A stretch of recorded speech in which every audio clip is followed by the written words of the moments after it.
राधे राधे। हरे कृष्णा। आज मैं आपको ऐसी जानकारी देने जा रही हूँ जो बहुत ही विशेष, बहुत ही दुर्लभ और आध्यात्मिक दृष्टि से अत्यंत शुभ मानी जाती है।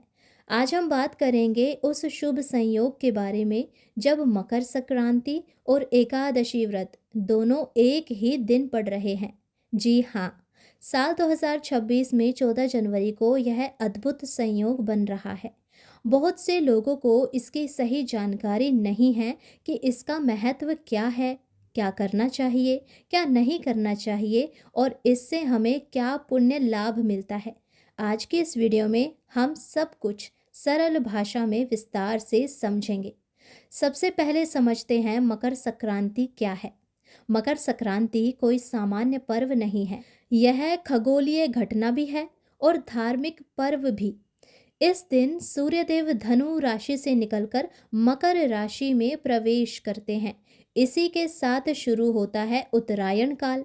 उत्तरायण का अर्थ होता है देवताओं का दिन, शुभ समय, सकारात्मक ऊर्जा का आरंभ।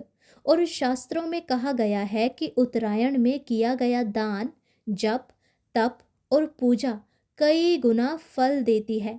इसीलिए गंगा स्नान, दान पुण्य, सूर्य पूजा, तिल गुड़ का दान, गरीबों को भोजन, इन सब का बहुत विशेष महत्व होता है। आइए अब देखते हैं कि एकादशी क्या है। एकादशी का महत्व। हिंदू पांचांग में हर महीने 2 एकादशी आती है, एक शुक्ल पक्ष की और एक कृष्ण पक्ष की। एकादशी भगवान श्री विष्णु जी को अत्यंत प्रिय होती है और मान्यता है एकादशी का व्रत रखने से पापों का नाश होता है, मन शुद्ध होता है और मोक्ष की प्राप्ति होती है।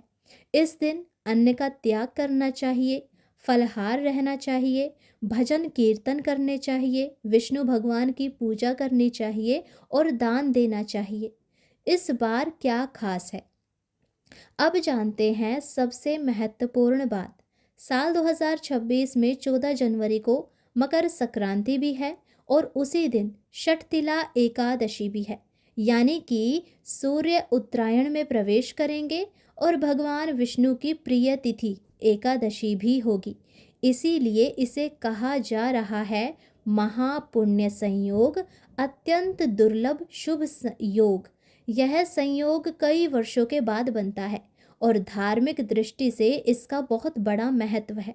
शास्त्रों में कहा गया है कि जब सूर्य उत्तरायण में हो और एकादशी हो और श्रद्धा से व्रत रखा जाए तो पितृदोष शांत होता है, ग्रह दोष कम होते हैं, आर्थिक समस्याएं घटती है, घर में सुख शांति आती है, मानसिक तनाव कम होता है और आध्यात्मिक उन्नति होती है।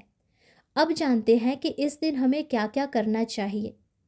सबसे ज़रूरी भाग है कि हमें क्या करना चाहिए। हमें सुबह जल्दी उठना चाहिए, ब्रह्म मुहूर्त में उठे, स्नान करें और अगर संभव हो तो गंगा जल मिलाकर स्नान करें। तांबे के लोटे में जल, लाल फूल, अक्षत, थोड़ा सा गुड़ डालकर सूर्य देव को अर्घ दें। एकादशी का व्रत रखें, फलहार या निर्जला आप अपनी क्षमता के अनुसार रखें। तुलसी पत्र चढ़ाएं, दीप जलाएं, विष्णु सहस्त्र नाम या ओम नमो भगवते वासुदेवाय का जाप करें। दान अवश्य करें, तिल का दान, गुड़ का, कंबल, कपड़े, अनाज और गरीबों को भोजन, आप इनमें से कोई भी दान कर सकते हैं। अब जानते हैं कि हमें क्या नहीं करना चाहिए। मांस मदिरा का सेवन बिल्कुल नहीं करना चाहिए। झूठ, गाली गलौज, क्रोध, झगड़ा, झूठा अहंकार या किसी का अपमान, इन सब चीज़ों से बचना चाहिए क्योंकि ये सारी चीज़ें हमारे पुण्य को नष्ट कर देती है। किसे विशेष लाभ होता है? जिन पर कर्ज होता है उनका कर्ज उतर जाता है, जिनकी नौकरी नहीं लग रही होती है उनकी नौकरी लग जाती है, जिनके विवाह में बाधा आ रही होती है उनका विवाह हो जाता है, जिनका व्यापार रुका हुआ है उनका व्यापार खूब तरक्की करता है और जिनके घर में कलेश होते हैं उनके कलेश कोसों दूर भाग जाते हैं। उन सभी के लिए ये दिन बहुत लाभकारी माना जाता है। इसीलिए हमें इस दिन खूब दान पुण्य करने चाहिए, भजन कीर्तन करना चाहिए और यदि संभव हो तो उपवास भी रखना चाहिए।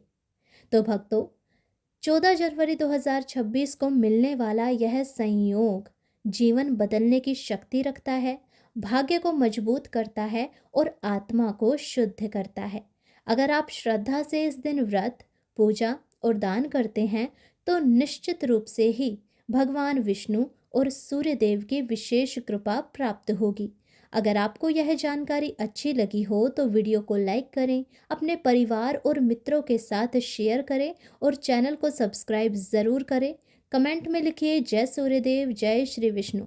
धन्यवाद। हरि कृष्णा, हरि बोल।